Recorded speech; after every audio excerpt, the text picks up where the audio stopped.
Tampa Bay's RBLR Sports.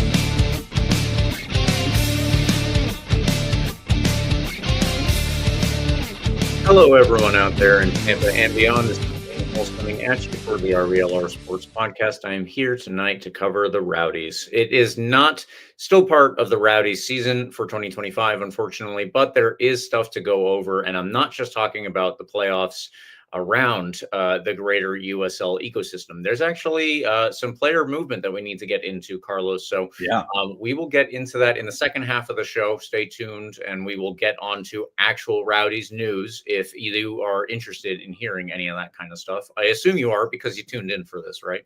But before we get into any of that, Carlos, how are you doing? I'm well, James. I'm well. I'm excited. I'm up here in the DC area where I live. And I mentioned that because there is a really big USF football game coming up around here, which I'm really excited about. The Bulls are playing Naval Academy over in Annapolis, which will be super fun. So I'm going to head over for that. That's the excitement at the end of this week. Playoff spot potentially on the line. If you watch college football, you know how big that is. So it could be a big week for Tampa sports this week, James, in spite of the Tampa Bay Rowdies not playing.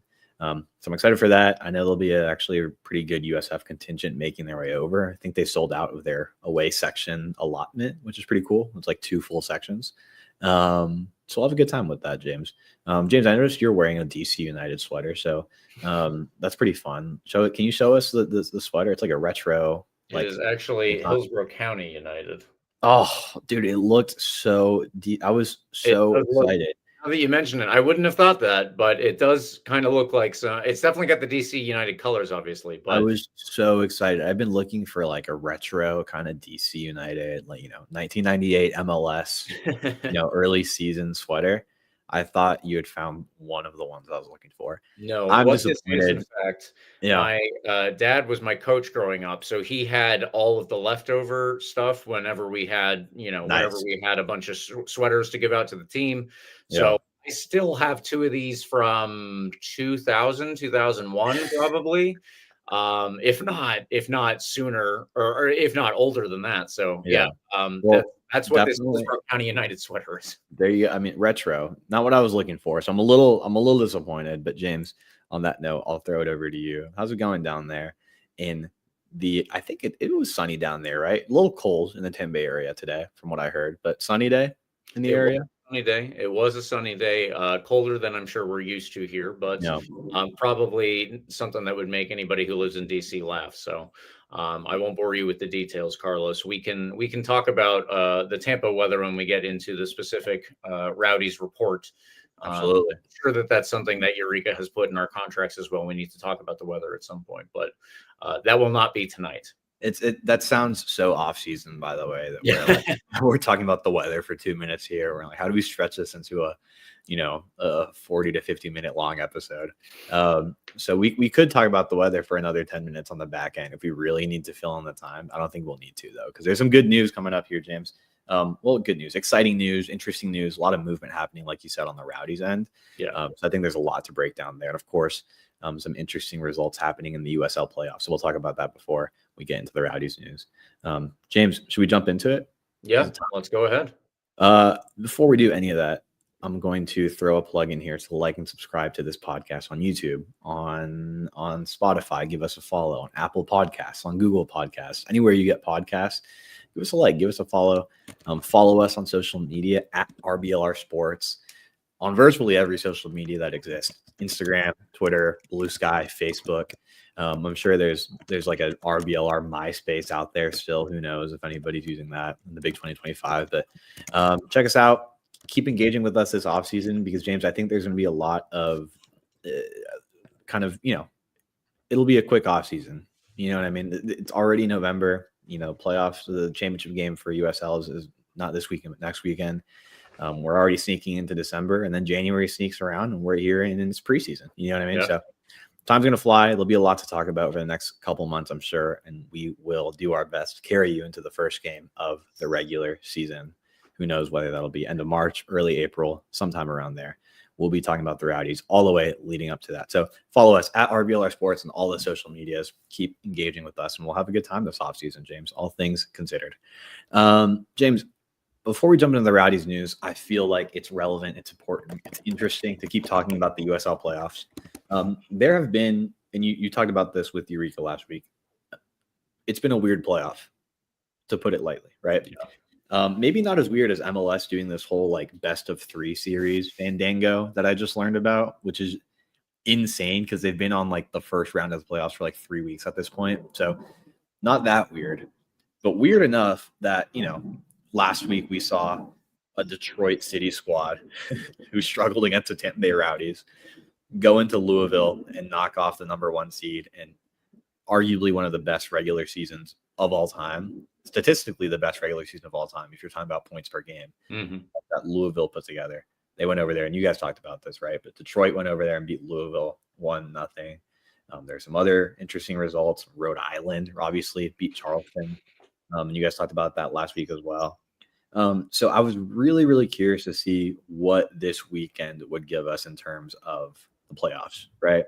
My number 1 and 2, far and away, I thought Louisville and Charleston were significantly better than the first place Western Conference squads and second place Western Conference squads.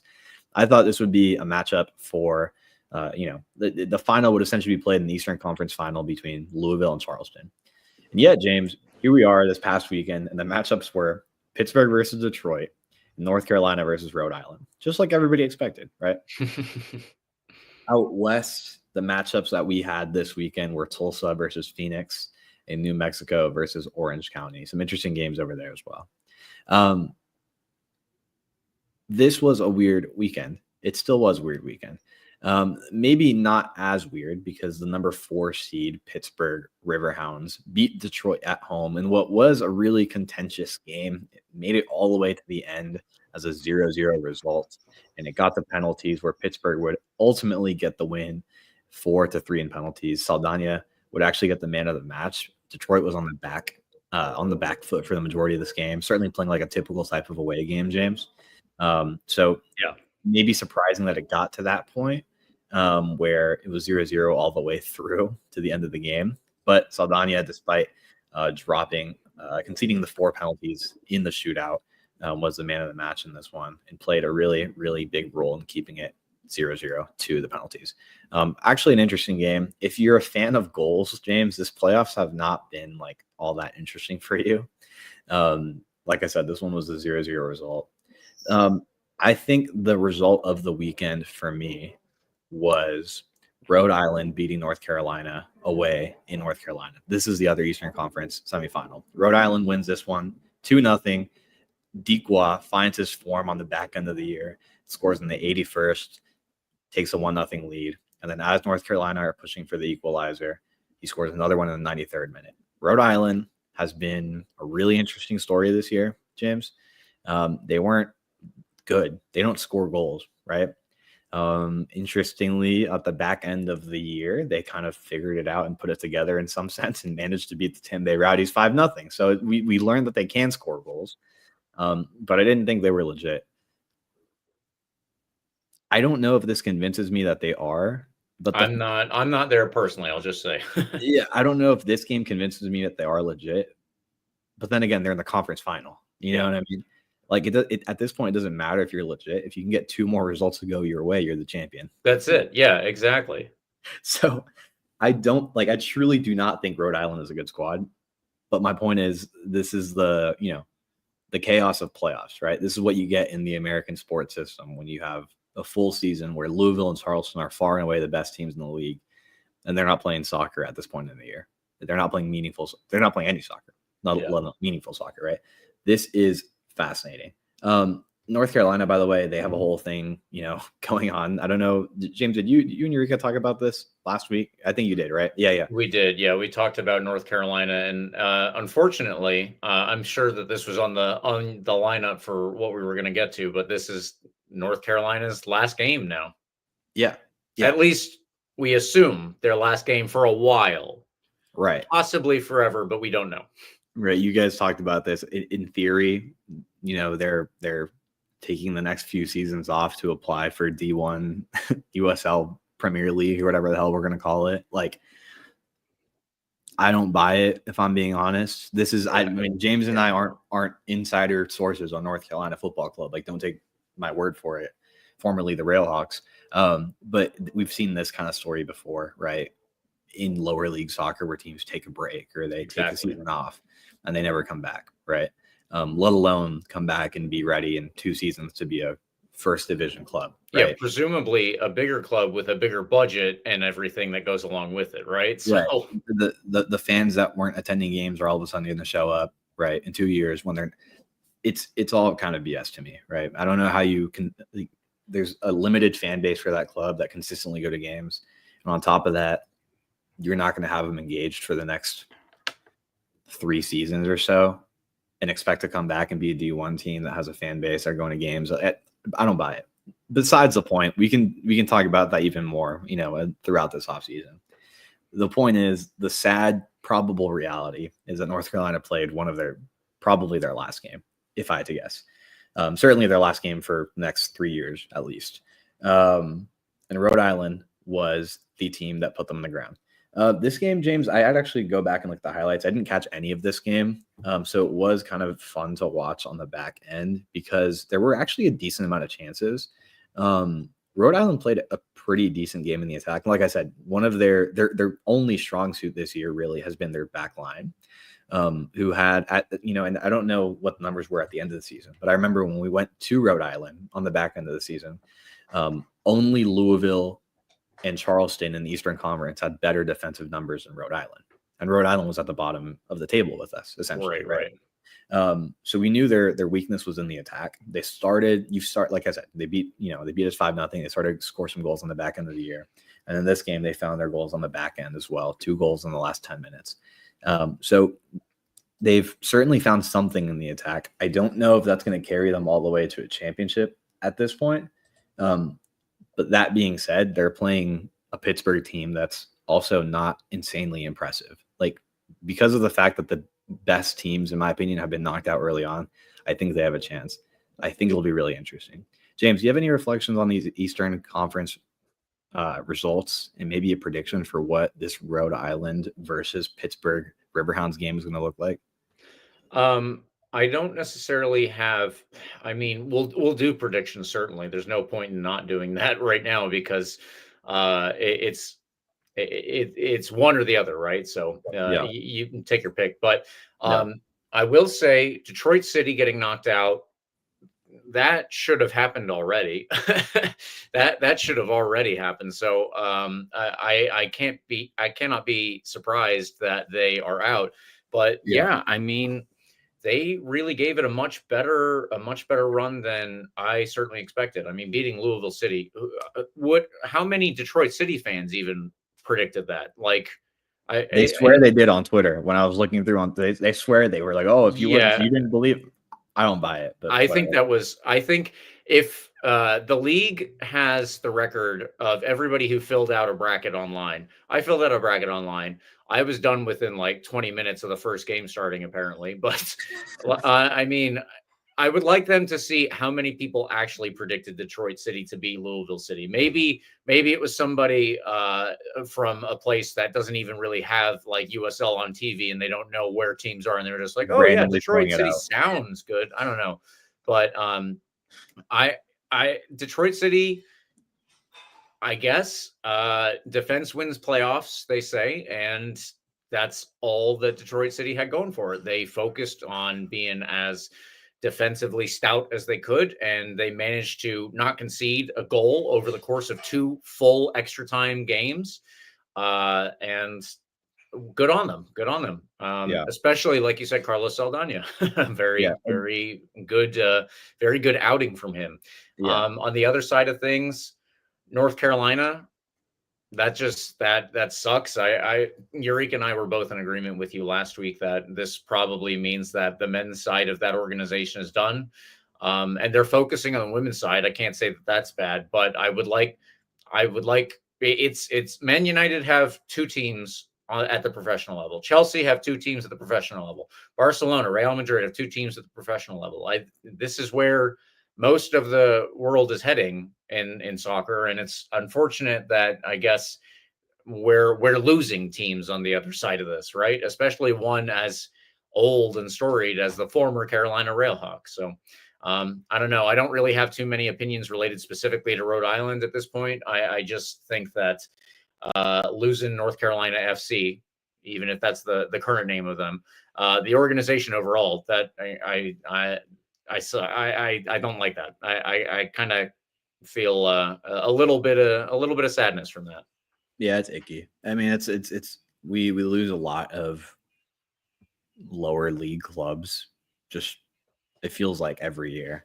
It seems like this year we were trending in a positive direction to like not do that, but it's okay. I mean, here we are. It's the reality that we live with in the world of USL and formerly, the Rowdies and NASL and all those teams that disappeared. I believe actually I think Mike Pendleton might have shared this in the Ralph's Mob Discord. Like the Rowdy, and this was from the original NASL, or no, it was the first league that the Rowdies played with. It was like USL or US Soccer Division 2. Wasn't it USL right? Pro back then? It was. I don't know if it was USL, but that division that the Rowdies played in that first season, 3 of those teams are now in MLS, and only one of those teams continues to exist in lower league soccer, and that's Tampa Bay Rowdies. The Rowdies, all the other teams that existed in that league have folded. The Rowdies are the only team that have still managed to stay alive in this incredibly what's a good word for it? Unstable is a good word for it. Chaotic, ever-changing landscape. And I think those are like moments like that when you like look at what's happened over the last 15 years, you don't take it for granted that the Rowdies are still even in existence at this point.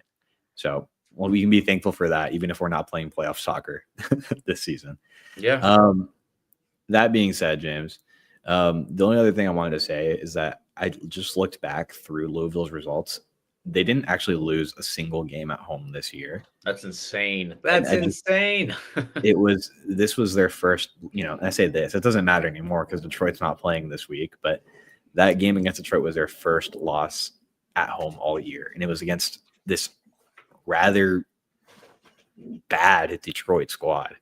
And Stones in a glass house, I know where the Rowdies have been this year, so I'm not saying that, we deserve to be there or anything. I think we would have probably lost. But it's crazy to me. So nonetheless, Pittsburgh beats Detroit in penalties and host a Rhode Island squad that I also think is frankly not that good at soccer. My prediction, I think this is a weirdly close game because Rhode Island is so stout defensively. Pittsburgh is a weird place to play away. So sometimes teams can struggle with that. But I'm going to think that Pittsburgh manages to pick up the result here. But I wouldn't be surprised if it goes to overtime like the Detroit City game. So, what I'm going to say, James? I'm going to say Pittsburgh wins this one in overtime, 1-0. It's a goal when, the Rhode Island backline gets tired, they get a little sloppy and make a mistake, and Pittsburgh capitalizes. So I think it'll be a weird 1-0 game. It keeps up the pattern of low-scoring games. But I don't expect – I would be shocked if Rhode Island gets to the final. I mean, at this point, who knows? Because the Eastern Conference has been such a mess. But it would be pretty crazy to me if a 7-seed Rhode Island, who doesn't score goals this year, is in the playoff championship. So I don't know. James, do you have a prediction for this game? I actually do agree with everything you're saying, and at the same time, I do take the other side of it here, where it has been so chaotic, and honestly, the difference between 4 and 7 for me isn't so crazy. Now, we've talked about defense wins you championships and specifically playoff games. Pittsburgh and Rhode Island, I think, are both known better as defensive teams, especially in 2025 for Rhode Island. So, if this game has more than 2 goals, and by that I mean a 1-1 draw going into penalties, I'd be pretty surprised. But I am going to say that I think Rhode Island actually comes out on top. Yeah. You know what? Maybe I'm being a little dramatic with the word shocked for Rhode Island, right? Because you're right. They're both very defensively stout. I think Pittsburgh only allowed 1 more goal. And I'm looking back on my phone on my other hand, right? Pittsburgh allowed 1 more goal this year than Rhode Island. 1 less goal, actually, and scored 3 more goals. So production, defensive stats are almost very similar. They're very similar, almost identical. I just think playing at home, playing in Pittsburgh, and that weird turf field can affect some folks. Not that Rhode Island's not used to playing on turf, but Pittsburgh's a really narrow, strange field to play on. So I think Rhode Island's attack that already struggles is going to be hard pressed to really get anything going in the attack. But you're right, it's going to be a low scoring affair. So I think it'll be an interesting game for sickos. I don't think this is a game you want to spend all that much time watching if you want some goals, but I digress. Watch the USL Championship anyway. I'm going to be keeping an eye on it. James, I want to mention the Western Conference games as well, just because they're, relevant, obviously. The winner of the Pittsburgh versus Detroit game is Pittsburgh versus Rhode Island game is going to play whoever wins out west. I have so little knowledge of the Western Conference at this point that I'm not really sure what these results mean. I'm not really sure if they were expected, but if you look at the seeding, if you look at where the teams have finished this year, it's certainly much more conventional than what you've seen in the Eastern Conference, right? Tulsa managed to beat Phoenix Rising 1-0 in extra time. It was virtually the last kick of the game. It was in the 122nd minute, James. Lukic scores a goal. I believe it was off of a free kick. It was a set piece situation. He scores a goal after a ball gets crossed in there. The FC Tulsa fans go crazy. It was actually a pretty fun highlight to go back and watch. They had a crowd of almost 8,000 people there, which is really cool. Pretty good. They're not a club that's been drawing huge numbers this year, but that's awesome. Good to see that they draw a crowd of officially 7,917, that weird baseball field. I think markets like Tulsa are so important for USL's continued growth. This is really fun. It's a good injection of life into a club that, like I said, maybe wasn't drawing a ton of attendance this year. Yeah. Hopefully this leads to, a wave of increased support for next year and maybe a soccer specific stadium in the future in Tulsa. Who knows? I think that's really, really important. So good for them. I was rooting for them. Phoenix drops this one in a game that they were actually pretty evenly matched. 10 shots to 12 shots in this one. So not a lot because they both had only one shot on goal. Again, another low scoring kind of sicko affair in the USL. But certainly a fun atmosphere to watch, at least in the highlights when I've gone back and looked at it. So again, much more conventional to have the 1 seed in the USL Western Conference final than it is out east. They'll be playing against the New Mexico United squad that knocked off Orange County 2-1 at home. Again, with the last minute goals. It was actually tied 1-1, both goals coming in the second half until former Tampa Bay Rowdy, James, Dayon Harris, gets the game winner in the 94th minute, 4 minutes into stoppage time. Good for Dayon. I loved having him here. He is so electric. The speed he possesses, when the dribbling ability to take guys on one-on-one is so fun. He was able to get the game winner in stoppage time for New Mexico United, who, again, 3 seed. So the final out west is going to be FC Tulsa versus New Mexico United, hosted by FC Tulsa. Expect another great crowd over there. I'll be tuning in to that one if I can. 8:30 p.m. on Saturday. I think that'll be a fun one to watch. If nothing else, because of the fun atmosphere that I think Tulsa has been lacking this year. So super exciting. I'm sure New Mexico United has great fan base, by the way. If you don't watch any Western Conference soccer, Yep. They will certainly travel well. I think it'll make for a really cool atmosphere in Tulsa in this one. And again, I think you'll see more goals out here than you will in Pittsburgh. So expect a more entertaining game, if I had to guess, in this game. Again, more conventional, number 1 seed versus number 3 seed. Much more like what we expected. Sacramento, the 2 seed, gets knocked out in the first round by Orange County. So just missed out on that 1 versus 2 matchup. James, any thoughts out west? Anything interesting here? I was going to focus on the crowd like you already did, so I might be retreading some ground here. Tulsa probably aren't the best attending club, but they are doing some good numbers right now in the playoffs. I'm, in all honesty, they're the number 1 seed. If they can build up a better fan base for the future, maybe this will give them more ability to do things in the future as well. And by that I mean getting their own stadium, so they're not playing on a baseball turf or not playing on a baseball field. I would like to see that personally. I'm sure that there are plenty of fans and Tulsans that would also like to see that. So I would. New Mexico, by the way, also extremely well supported. Just like you said, Carlos, this is without considering playoff games. New Mexico is just generally a very well-supported club in the USL Championship, so that's very positive. I would like to generally see them do well, but they already have a stadium in the works. It is literally currently being built. So Awesome. I will They just deserve put it. my money behind Tulsa here. My money and my goodwill, honestly. That's more so what it is. I'm rooting for Tulsa to come out on top, and I do think it would be a little bit more normal to have a number one seed go through. So yeah. For that reason, I suppose I'm behind Tulsa here. But number one seeds, there's a lot of problems with that, as we've seen. Yeah. And again, I'm all for the chaos. Don't get me wrong. Like, I don't mind that at all. I also feel a little like icky when, it's fully like an 8 seed that wins it all. Like, it's like, It's crazy. It's 4 games at the end of the year that went well. It feels a little weird, but I digress. Yeah, I think I'm going to take Tulsa on this one. If I had to give a prediction, I think it'll be like again, I said it'd be higher scoring than in the Eastern Conference, and I think I stand by that. It'll be more like a 3-1 type of affair. I'm going to go Tulsa wins this one 3-1. They have some goal scorers. They have some talent up top. Yeah, I think you can see some chaos on this one for sure. So I think Tulsa wins this one, like you said, in a really fun atmosphere out west. James, we'll quickly mention the League One playoffs as well. This has been really interesting to keep an eye on. They are essentially 1 week ahead of the championship in terms of their playoffs, right? They'll be playing their championship game this upcoming weekend. This past weekend, it was actually their conference championships, or actually, no, I guess not conference championships, just semifinals, right?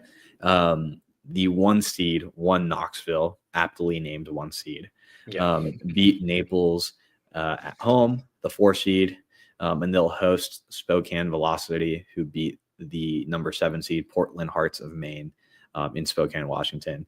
I got a chance to watch the last 10 minutes or so of Spokane versus Portland, and then the extra time and penalties when Spokane would actually come out victorious. Super interesting vibe over there at Spokane. Like, it was cool. Spokane's not a very large city by any means, if you know anything about that area of the country. I think that's what League One has tended to try to capitalize on, James, is like much smaller markets that have an appetite for a professional sports team of their own, right?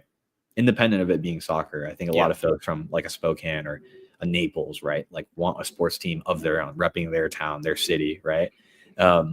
Spokane actually had a pretty great crowd out there. It was fun. It was a cool stadium. A crowd of just under 3,000, which doesn't sound like a lot, but again, super small city. It's freezing cold over there. Like, I don't know how they survive out there in that weather, like for a soccer game, right, for 120 minutes. But it was a really good game, James. It was actually a really, really good game. Spokane goes up 1-0 in the first half. Portland ties it in the second half, the 53rd minute. And then Portland actually goes ahead and takes a lead in extra time, 2-1. It wouldn't be until the 121st minute that Spokane actually ties it off of a chaotic play in the box. So it's 2-2. They actually win in penalties, 6-5. It was a really, really good game. Good atmosphere. I wish the broadcast had better crowd audio. It was awfully quiet, like on the broadcast, but you can tell the energy in there was really good. The whatever microphone situation they had set up was certainly not the play.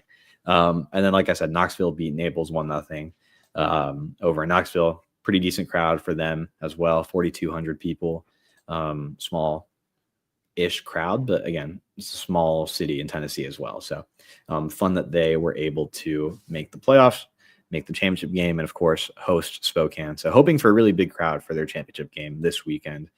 It will be November 16th, 5 p.m. Definitely keep an eye on it. I think it'll be a good game. By the way, Naples insists on sending me ticketing emails. I don't know how to get off of their list, and for whatever reason, I have had to email individual people to unsubscribe. it's taking me like 3 emails, and I can't get off their list. So congrats on making the playoffs. I was well aware of it from the email lists at this point. Like, it's insane. And I hope they had a great crowd for their first game in the playoffs, but oh my God, James, I can't seem to get off of it. So if anybody from the Naples ticket office, for whatever reason, is listening to this, would you kindly please take me off of that list?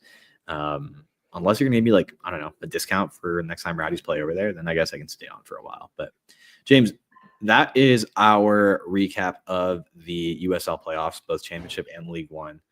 Any thoughts on the League One playoffs, James? I'm admittedly not very tuned into League One in general.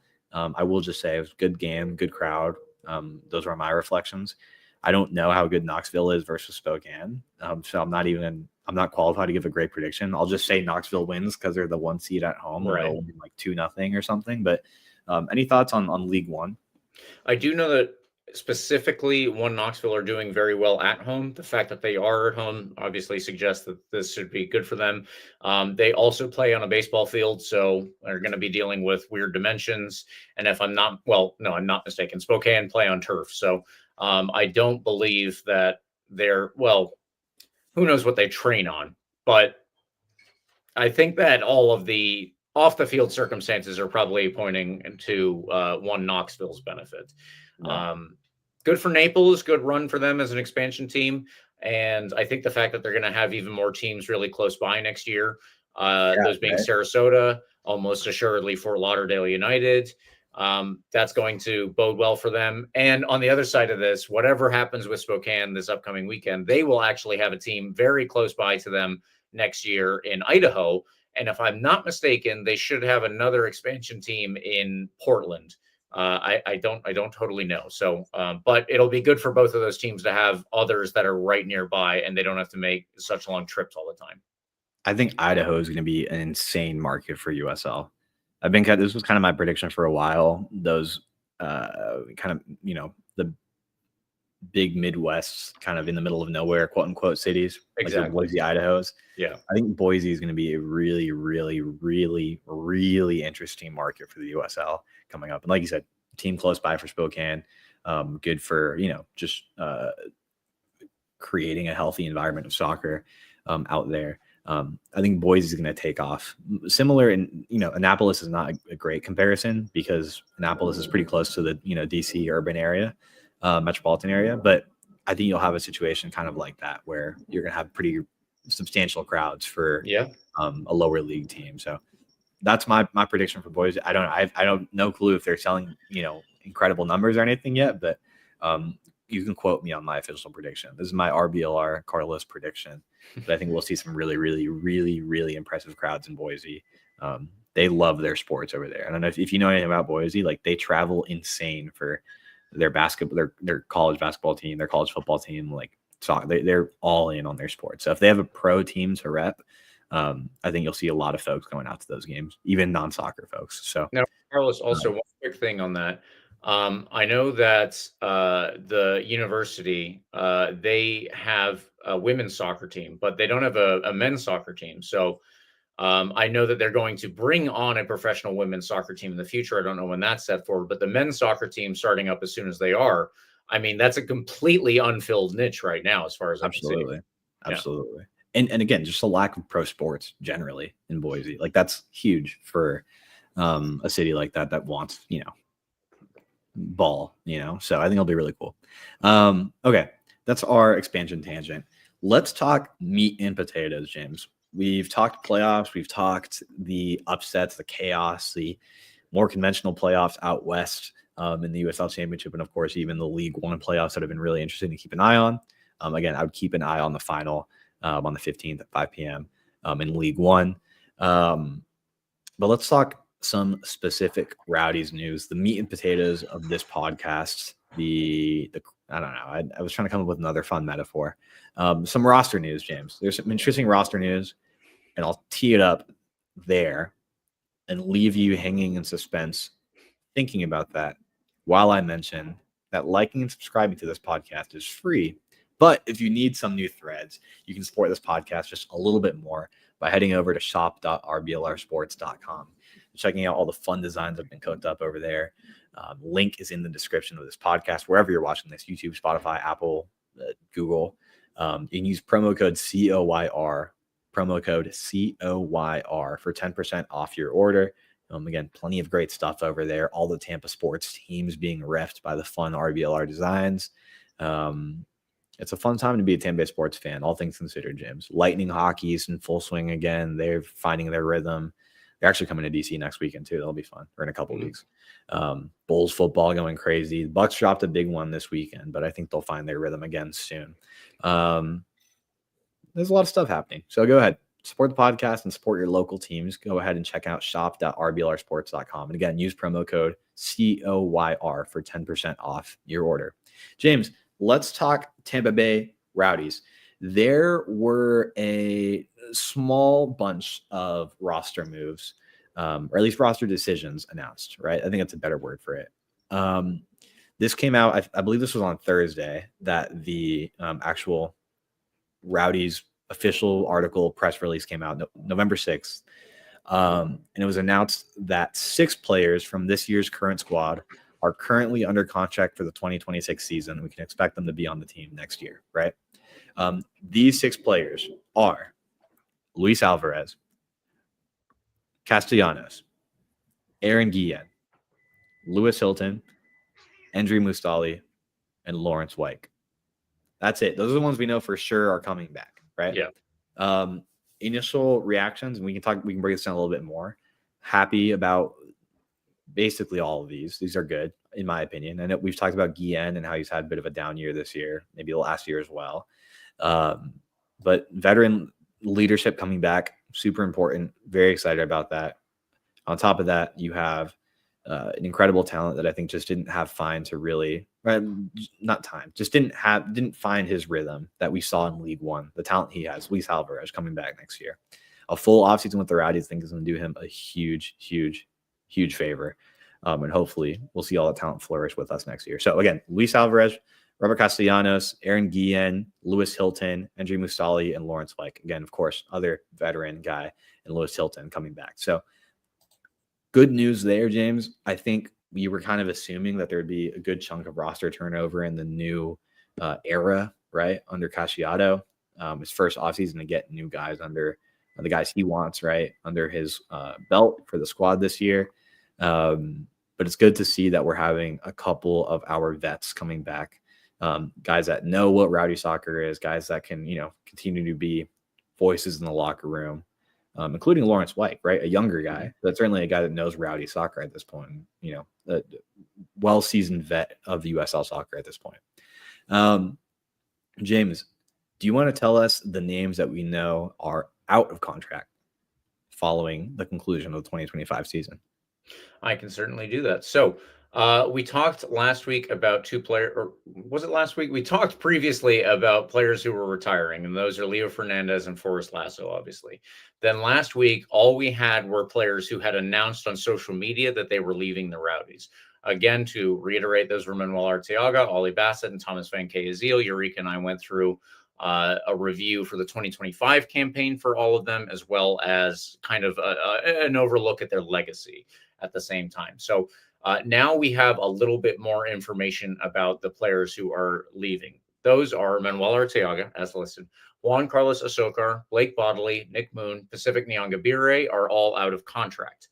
Specifically, those are players who are out of contract with the Rowdies. They did not have a contract option, and the Rowdies at this point are not listing them as still being in negotiation, which I would assume means that they're not pursuing anything here. The players are free to go.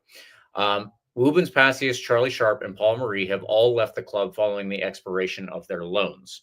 That we expected. It was obviously just a loan. I don't think any of those were even announced with an option to buy. So probably those were just players who, in Rubens Passius, he was being sent out on loan to get some more experience. Charlie Sharp than Passius, and they were signed also later on in the year as well. So they were just players who were looking for more playing time, and the Rowdies obviously provided that. Now, Rubens Passius, I think that getting him back in is going to be difficult because he is younger, and even while the Rowdies were having a pretty down season, especially on the attacking front, he still hit double digits. That's pretty good. Yeah, going to be hard to pay what we need to pay to bring him in. Charlie Sharp, I don't know how many people are going to be clamoring to get him back, if I'm being perfectly honest. And I try not to say that and sound harsh, but I don't know. I unfortunately, the thing that I remember Charlie Sharp the most for in Rowdy's colors is a miss within the 6-yard box. So I that's just kind of how I feel about that specific signing.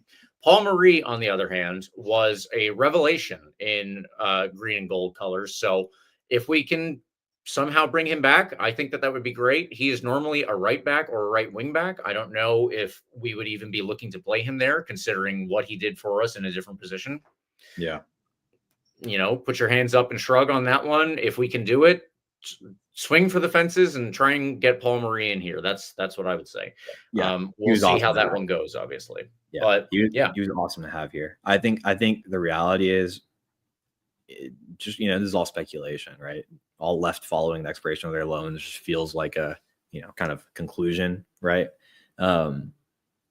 I think we'll probably look back at Paul Marie as, similar to like the Ryan Spalding run, like, holy crap, what a run this guy had in like 5-6 games, right? Right. Paul Marie was not here all that long and played really, really well. If there's a way to bring him back, absolutely. I think they should explore that because he was a force on the field, playing in a position that he was not expected in my mind to play. So yeah, very, very interesting stuff there.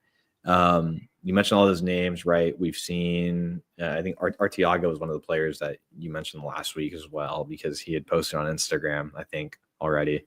There's a couple, players that's how we initially learned about it last week, right? Their departures. But I think Crisostomo, as well, was one that came out recently on Instagram. It was a goodbye post, right? Nothing officially listed. And again, the names that you and I just listed before Crisostomo were names that were all listed in the Rowdies like press release. This is official. This is an end of season roster update.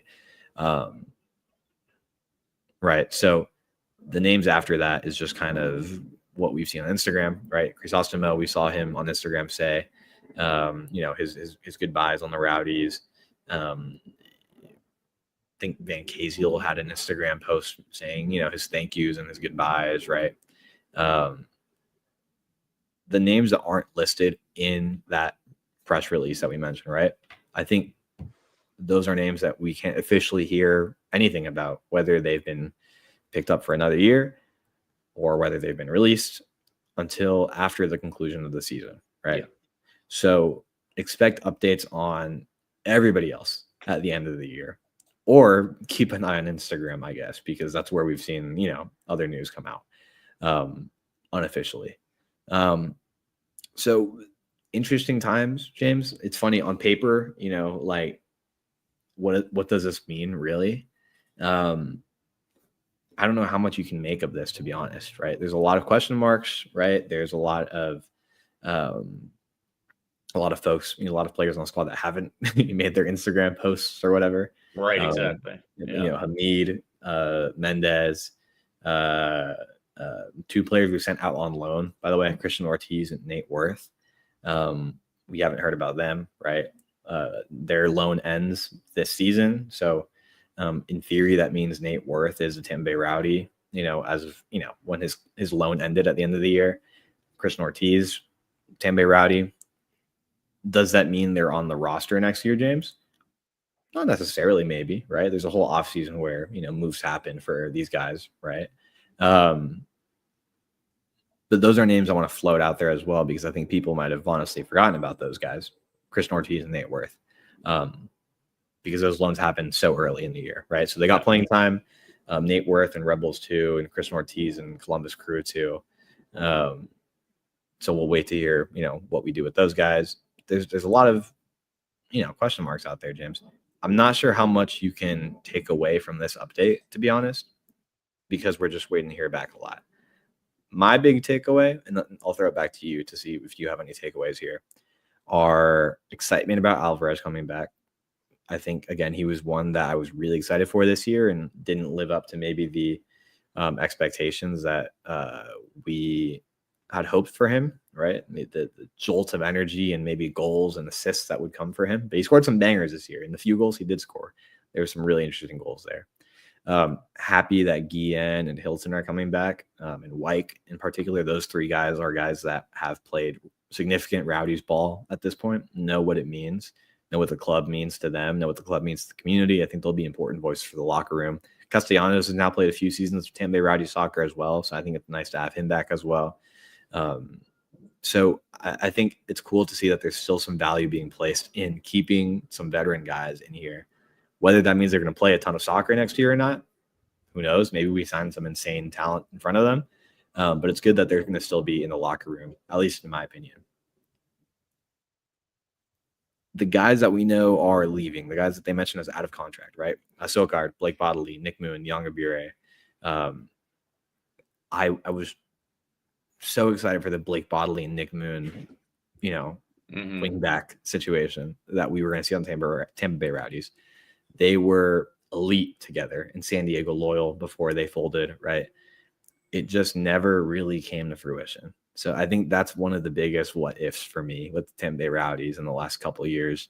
And with these guys that presumably aren't coming back, right? They're out of contract. They say they're out of contract.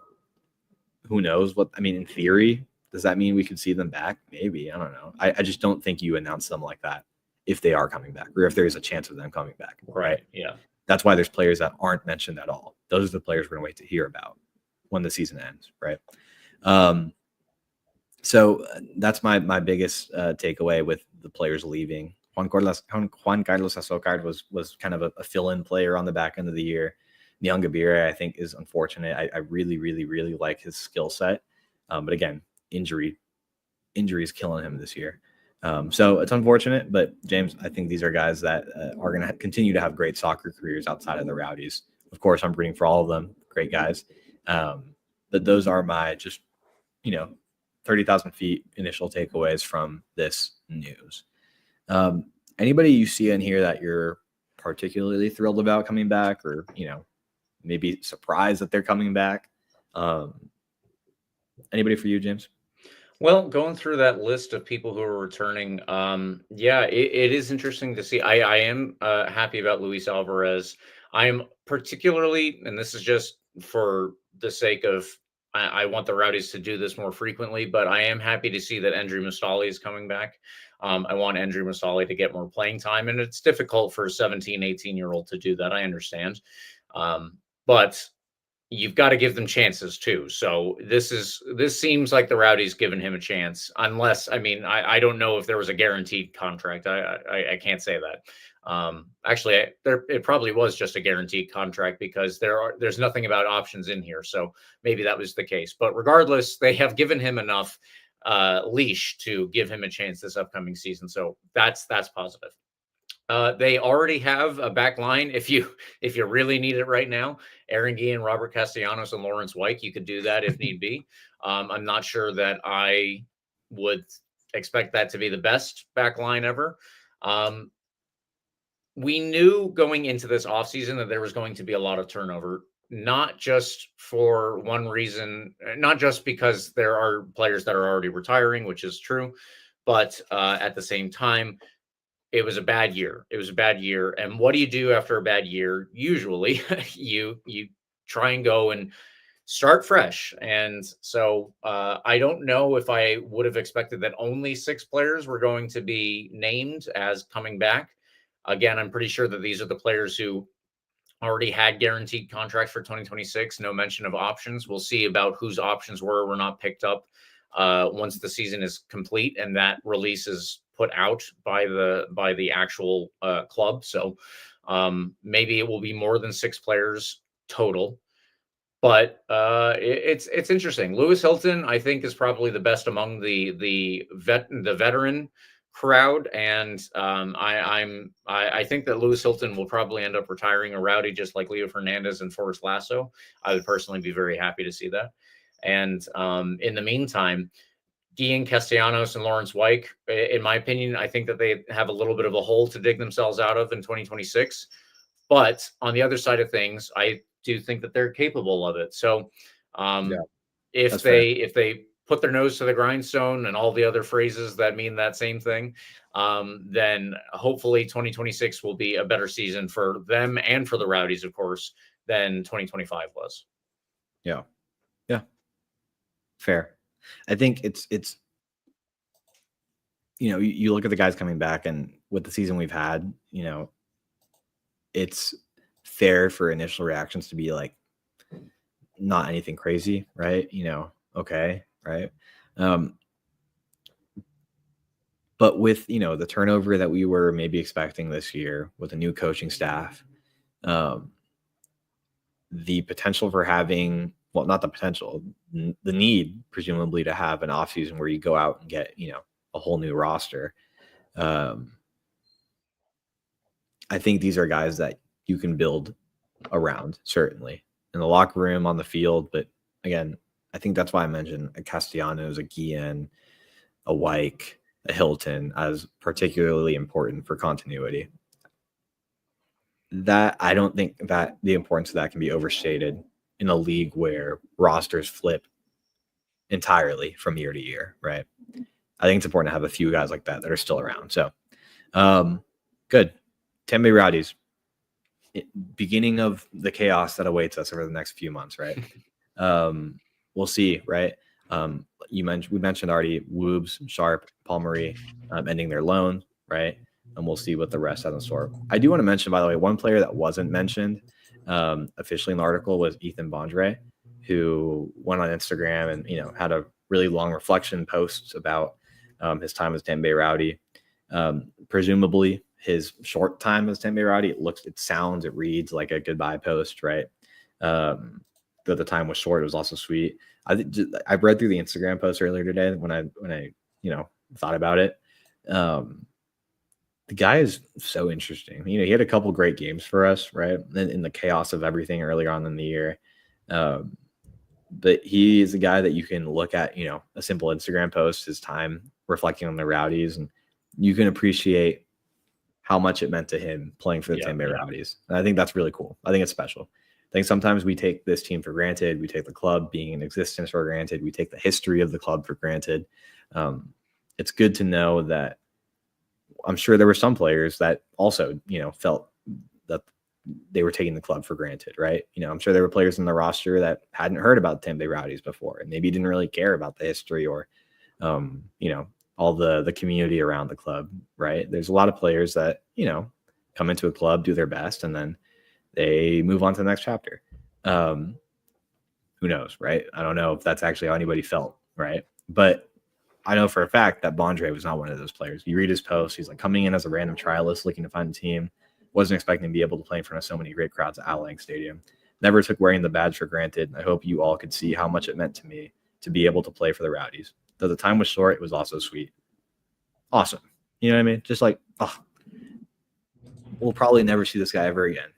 But a few great games of Rowdy soccer for him, had a couple of great saves, and it meant the world to him. That's awesome. Yeah. I think in the midst of the chaos and all the transfers and all the who's going to come back and whatever, it's cool to read this guy's post and be like, okay, it's cool to know that the guys on the field, a lot of them still knew what it meant to play for the Tampa Bay Rowdies, even in the year they had this year. So give him a follow, by the way, Ethan Bondre on Instagram, EVBGK1, or you can just look him up, Ethan Bondre. You can read his post. I think it was a really, wholesome, special type of post to read at the end of this year. But again, keep an eye on Instagram because it seems like that's where we're getting a lot of news, right? Joey Skinner had his goodbye type of post. Manu Arteaga was actually listed on here, but he also had his goodbye post. So I think we can expect to maybe see some of that as well going forward. James, no other news on Tampa Bay Rowdy's roster, right? Did we hit everything we wanted? I think that we hit everything that we know. Everything that we know is out there. So everything that we know. We are an open book, James. We are an open book. Extra time. Semi-related Rowdies signing news. Leo Fernandez, who retired, right, is joining the Palm Harbor Pelicans. And I just thought this is a fun note, right? Like I saw this because my friend who plays for the Palm Harbor Pelicans, right? This is I believe like USA is like amateur soccer, whatever like the league is called. Palm, are they still the Palm Harbor Pelicans? What are they called? Officially now, like Pinellas County United Pelicans. Leo Fernandez is going to be playing soccer with them this year, which is super fun. Whatever. My friend plays goalkeeper over there. And he texted me. He goes, dude, Leo Fernandez just joined our squad. I'm like, oh my God, we're going to win the league. Unfortunately, they dropped their Open Cup result a couple weeks ago. It would have been really funny to see Leo Fernandez playing like Open Cup soccer. Yeah, you know, yeah, in that would have been Pinellas great. County. But he'll be. I mean, if you want to see Leo Fernandez play ball, follow Pinellas County United Pelicans on Instagram, and you can keep an eye on when their games are. You can go see Leo still play soccer. I think it'd be really fun to keep an eye on him and how he does over there with the Pelicans. James, you have a bit on a fun note here about the U.S. men's national team. Yes. Coming up on Tuesday, this is not tonight, obviously, while we're recording, but next Tuesday, when we won't be able to record naturally, the U.S. men's national team game is playing at Raymond James Stadium. They're playing Uruguay. They will be playing Paraguay somewhere else in the country that isn't in Tampa a couple days beforehand. But on Tuesday of next week, they will be playing Uruguay at Raymond James Stadium. If you don't have tickets, I would highly suggest you get them. You can see me there. If that's not a particular draw, hey, guess what? There's a whole U.S. men's national team to watch. So, yeah, please do get your tickets and let's support this team while they're there. Just like I say for everybody, teams go to places where they are getting support. Like support is tickets, and tickets are expensive. I know because it's Ticketmaster and they use the algorithm to raise them and blah, blah, blah. I get that, but please do get tickets if you are able. Like I said, I'm already going to be there and I know a bunch of other people that are going. So just come to the Rowdies, come to the U.S. men's national team game at Raymond James Stadium. Let's sell as many as we can. And in the future, maybe they will think of Tampa a little bit more often, because I don't think the team have hosted since like 2018, 2019, something like 2018, that. So, yeah. 2018, if I'm not mistaken, against Colombia, because I was at that game too. But let's give them a reason to come back here. Yeah. Throw a Rowdy scarf on too while you're at it. Throw a Rowdy scarf on. Rowdy scarf, rep your team, rep the local club that they're, the area that's hosting them. Yeah, you're right. 2018 was the last time they played here or there in Tampa. It was against Colombia, 4-2 loss. I was at that game. It was pretty fun atmosphere, actually, all things considered. A lot of Colombians. There's a huge Colombian community in Tampa, so that wasn't all that surprising. It'll be a good game, I think. We'll see. If you have a Tampa Bay Rowdies Sebastian Guenzati jersey, absolutely bring that. I'll tell you that much. There you go. Yeah, I'm sure. I don't know. Their season's done. Maybe he's around. James, that's it. Somehow, in the midst of an off season, and well, not even off season technically, in the season where the Rowdies are done way too early, right? No more soccer for the Tampa Bay Rowdies. We squeezed a good hour of content from the playoffs, from this roster news. I think there's some good stuff that we talked about here, particularly on the roster end. But again, keep an eye on the playoffs this weekend for USL, League One Championship this weekend, and of course, the conference championships League One Championship, and then the conference championships in the USL. Wow, that's a mouthful. I just realized that USL, the conference finals in the USL Championship. You get what I'm saying. Plenty of good soccer happening. I think the Eastern Conference affair will not be as high scoring. Maybe if you want to skip out on one of them, that would be one to maybe not keep an eye on. But certainly the Western Conference final and the USL League One final, I think will be really good games. James, let's wrap this up.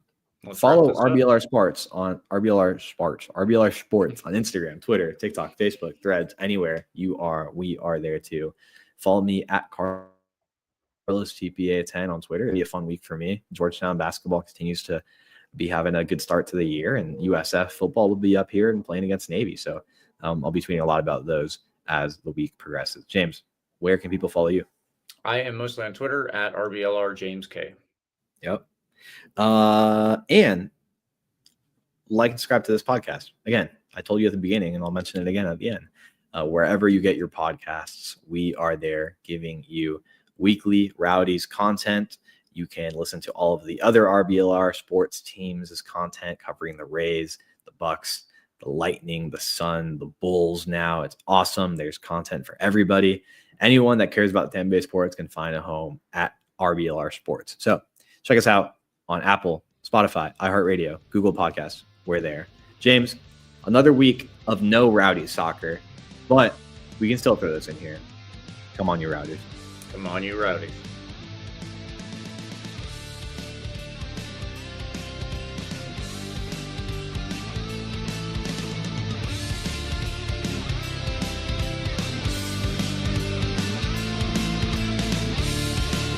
Thank you for tuning into this presentation by RBLR Sports. On your way out of the stadium, please remember to like and subscribe.